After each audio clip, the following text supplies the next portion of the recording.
Because we need to do some jumping here. Anyone want cookies?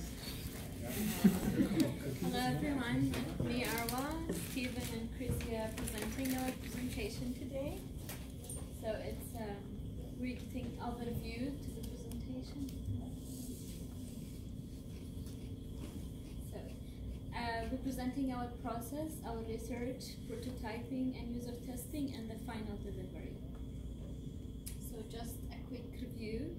Mariella is our client. She has a hearing disabilities. She lost hearing in a young age, and she basically wanted a visual doorbell. When someone knocked her door, there is a lamp or something visually blink for her to be noticed. So just an overview for her apartment. She has a long hallway, and she basically spent her time in the bedroom or the living room, and if someone knocking, she can't hear because you prefer not to have the cochlear when you're at home. Yeah, she loves to be in peace. So we did our research and we excluded all the things we find. It's either like very pricey or like require a really high technical background, or it's bad review in Amazon. So everything in Amazon was bad. So our first prototype test and user testing, So when we first started actually prototyping, we ended up creating two prototypes. So we had a wired setup and we had a wireless setup. But we're going to use the wired setup to show you a user flow. So this is a little video that we put together. Before I show you, so what we have here is just simple momentary switch and LED connected by a really long wire.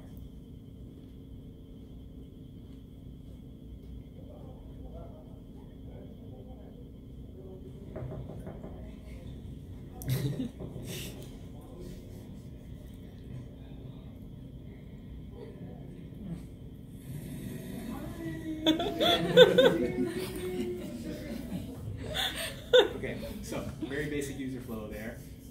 So that was one of the early lo-fi prototypes that we actually brought in to test.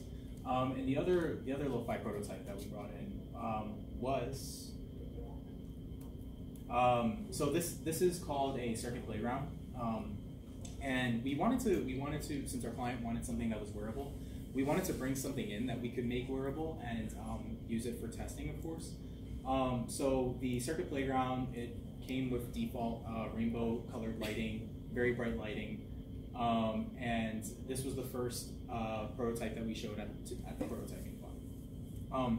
So when we brought them in for user testing, we were looking for things, for particular things. We have the lovely Simon here being our model subject.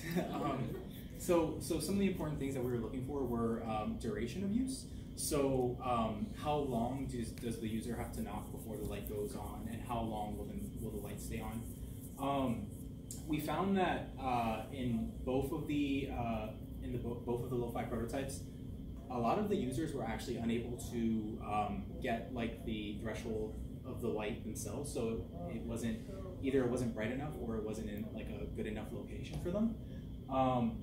We also found that possibly because of the early design, it was very uncomfortable for users, and the users weren't.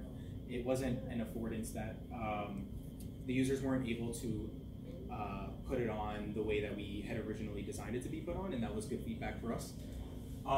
And ultimately, we considered the form, and one of the big pieces of feedback was the light and the color of the light and the brightness of the light. So rainbows were, with the exception of Simon didn't like it. Yeah, Simon doesn't like it. He's like looking at it here. But with the exception of one group, I think most people were against the rainbow idea, and that's okay, because I think from the start we just from the start I think we wanted to see, since we were considering a white light, I think we just wanted to test other possibilities to see how people would react to it, and ultimately in future testing with Mariella we determined that the white light was good to go. So then we decided to make a second prototype, much more hi-fi than the original one. Chrissy will be talking about it. So this is like the part where it has to work for it to be wireless and like far from each other. We had to use, this is how we built it. We used two ESP 8266 Wi-Fi circuit. It's the same, like we're using the same one for the light and the trigger. So think about it this way, like in simple terms. The client or the Wi-Fi client is being used by your sensor or your piezo or your button. That's the Wi-Fi client, and the like the Wi-Fi server is where the light comes out of. So it's like a one-way connection from your trigger to the light. It's like your phone connecting to a Wi-Fi hub, basically.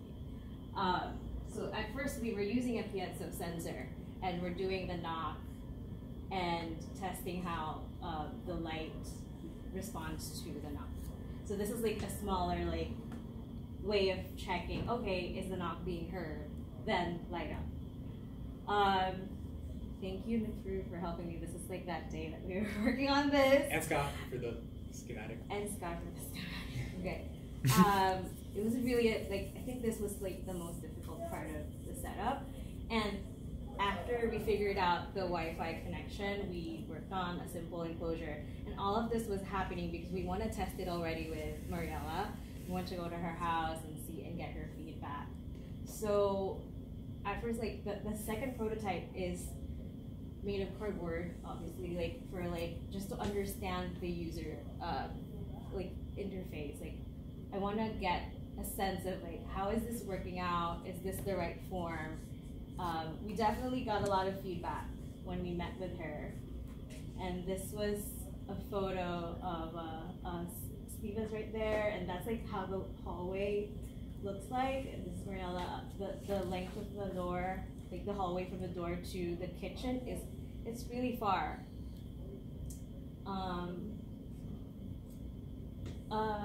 I think I had a photo here, but it was more like I wanted to show that we put the sensor, the piezo sensor, behind the door where Steven was standing, so that people knocking from outside won't see anything. It's basically the sensor is inside the door and it's plugged inside. So in terms of the feedback that we got from Mariella that day, she agreed that it will be a mounted device versus a wearable device. The brightness of the light is okay and like comfortable for her.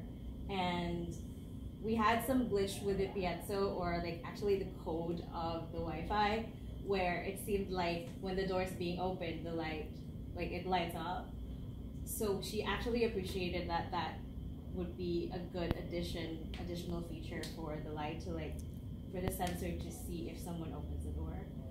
I think she didn't also care much about the power source, because like we were thinking of pivoting from a piezo sensor to a doorbell switch that will be outside the door. So the biggest problem and hurdle with that would be the battery or the power source, because you can't really plug a doorbell from outside your door. And the feedback that we got from that is like just a smaller enclosure for an outside doorbell switch, which I thought made sense because you don't want it to be like too obvious. Hi, you thought you got rid of me, but you didn't. So what we have here is a, sorry, I understand. So what we have here is an early prototype of the enclosure and the demo day prototype. I just want to show you how different it is. And luckily, Prizia was able to 3D print the one that we have right now, which is just very beautiful in its design.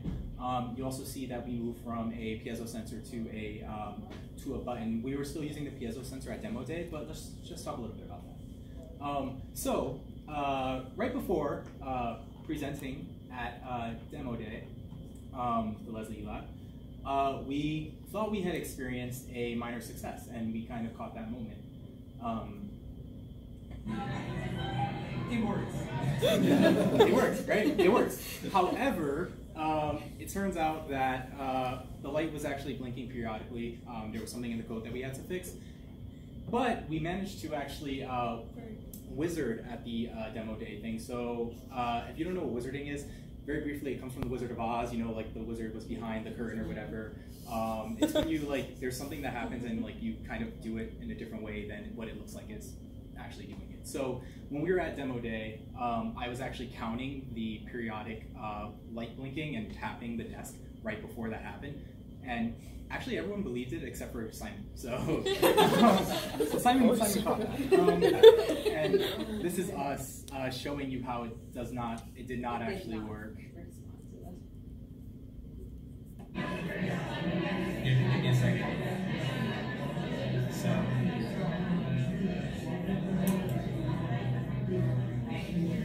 No, I was also too early. I can't do it anymore. It is. Okay. We actually wanted to find out why that was happening. So we went into some debugging. I was able to figure out the code a little bit, and what we've noticed is 1 minute left. Clear enough.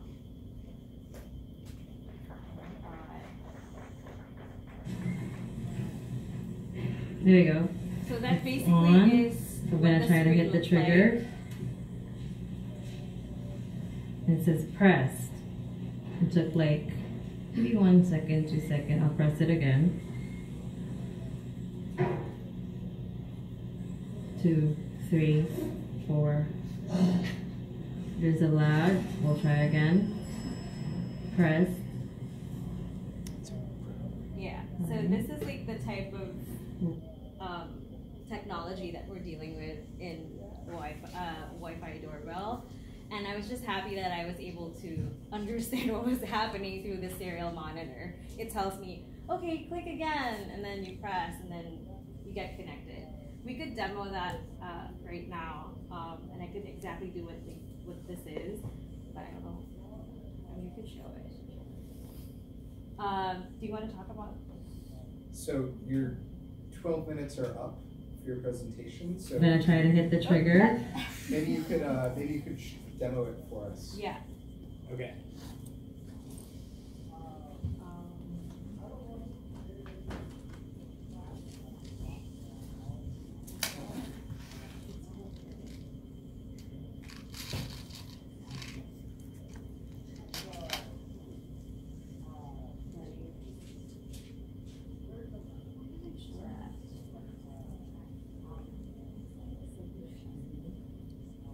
So this is how we're trying to get a read from the trigger.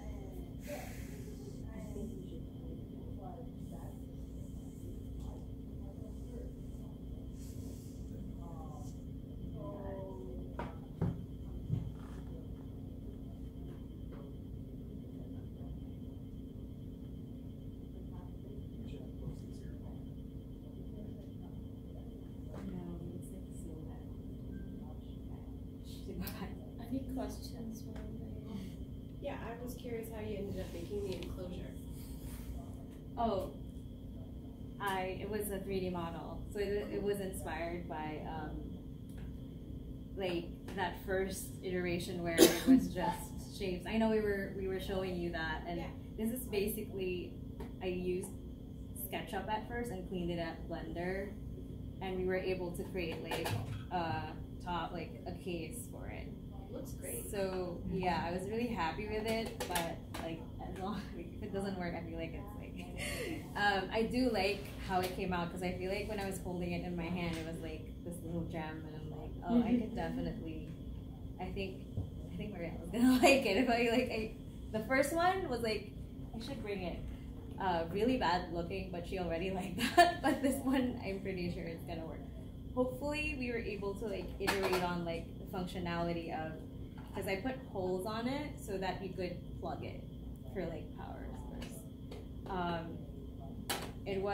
There's like a lot of available templates for this. It's called a dodecahedron like shape, and I had to like cut it in half, and I think it made sense to be like this size. We haven't tested it yet, like for the second iteration, and I'm not really sure what's happening right now. We were just testing. You don't have to sweat it. Live demos are, now they are live demos. So if you guys want to maybe even go back to the PowerPoint with the captions, and we can field more questions and get feedback from Mariella too, if you have feedback. That's fine.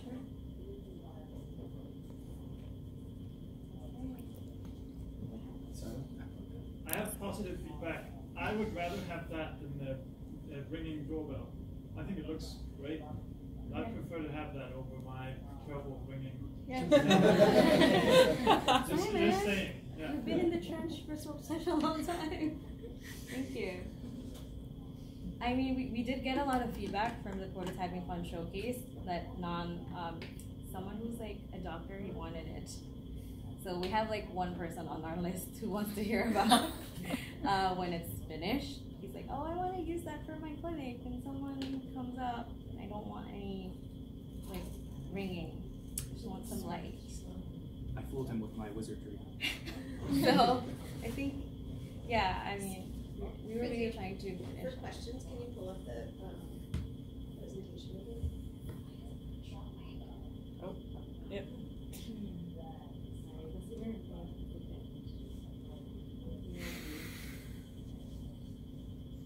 Okay.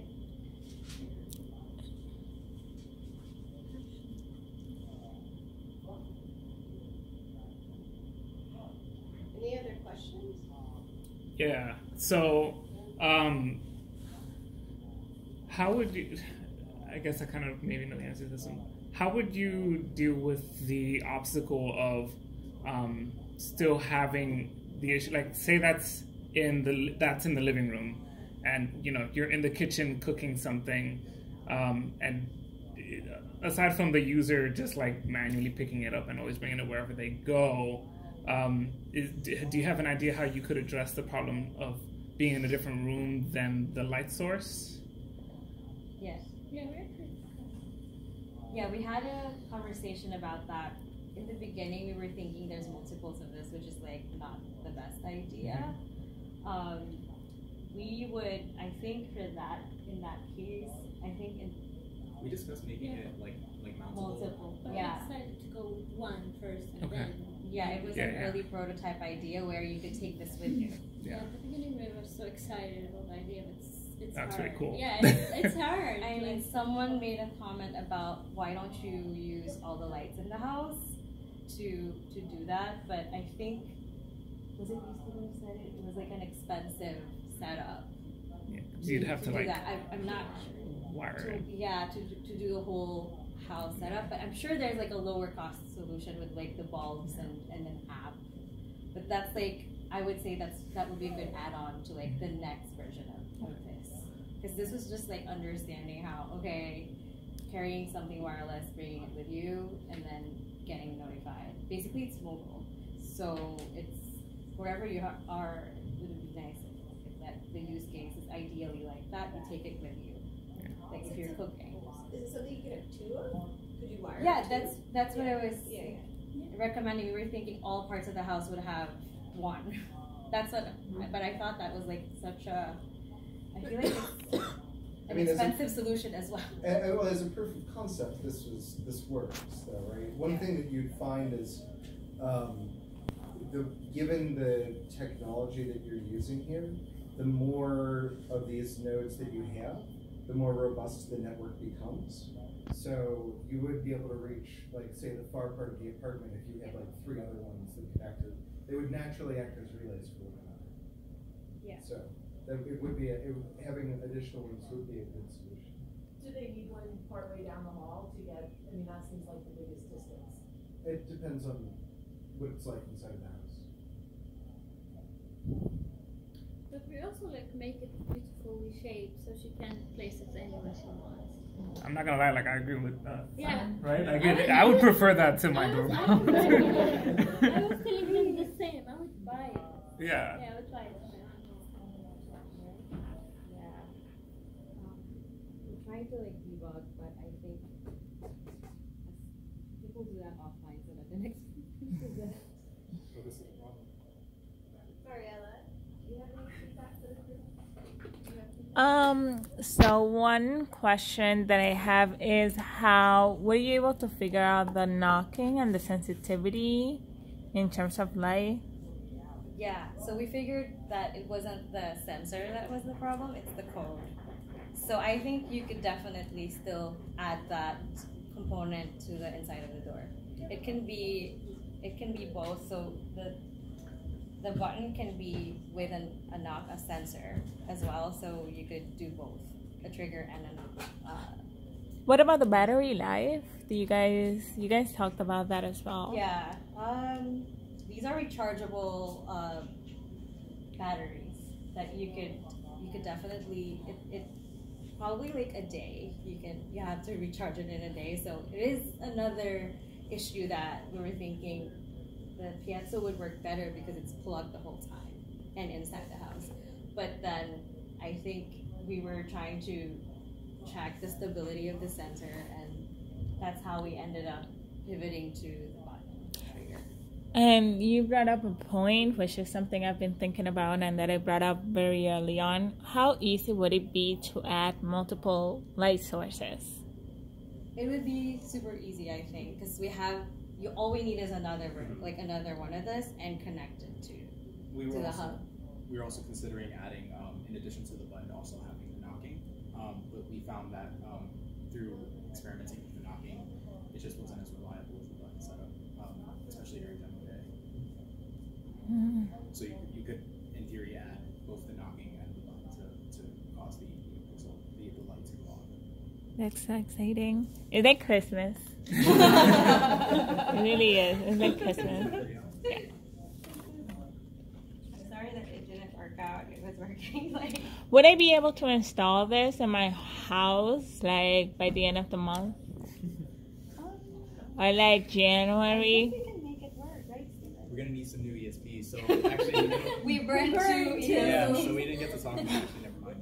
This is broken. In the middle of testing, so we realized that someone gave us feedback that the plug that we were using for the device, even though it says 5.1 volts, it wasn't as trustworthy. So we actually saw three of these devices have smoke come out of them, and we were unable to use them.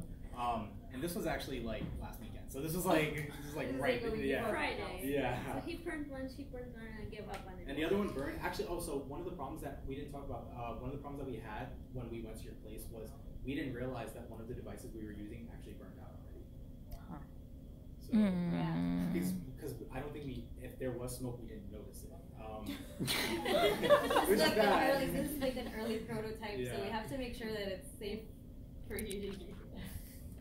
Yeah, he didn't believe her until he saw Yeah, it. and I didn't happen to be. It's like, why is this happening? And it turns out it was the plug that we were using. Yeah, it's really not. So you guys will have all of your documentation, links to files and stuff like that on the website. So Even the you can code. pass it along. Yeah, we have the code too. We documented all of the experience. So excited. That we could share for sure. It's on the class site. We'll share that with Mariella. We'll share it for sure. So I'm just curious, like pie in the sky. And Marielle, you could address this too. Like pie in the sky, like what would be the ideal, like the best possible implementation of this? The best version of this? Yeah. We're going to do the knocking, right? Or do you create a doorbell? We want both. I think that the best version of this would be a small doorbell, like a tiny little button right outside my door that I just has a sticky, and I just stick it right outside my door, and it's connected to 5 of those little light bulbs that also have a sticky, and I can just take them and put them all throughout my apartment. And if it could last a month without charging, that would be amazing. And that would be the ideal version of it.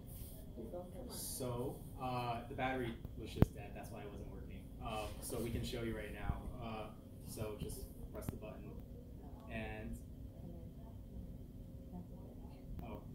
okay. Oh my god, that lake. Yeah. Hello. Bravo.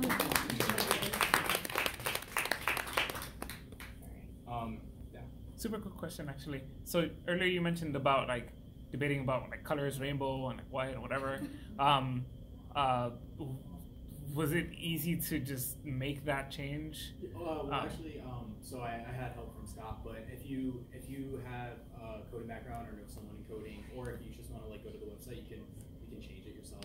There's Okay. a lot, yeah. It's easy to change, just like follow into the line of code. Okay, cool. You can change different, so you can actually customize it. Like you can make it the light stay on for like different periods of time. You can change the color. You can make it blink. So you have There's a all lot those of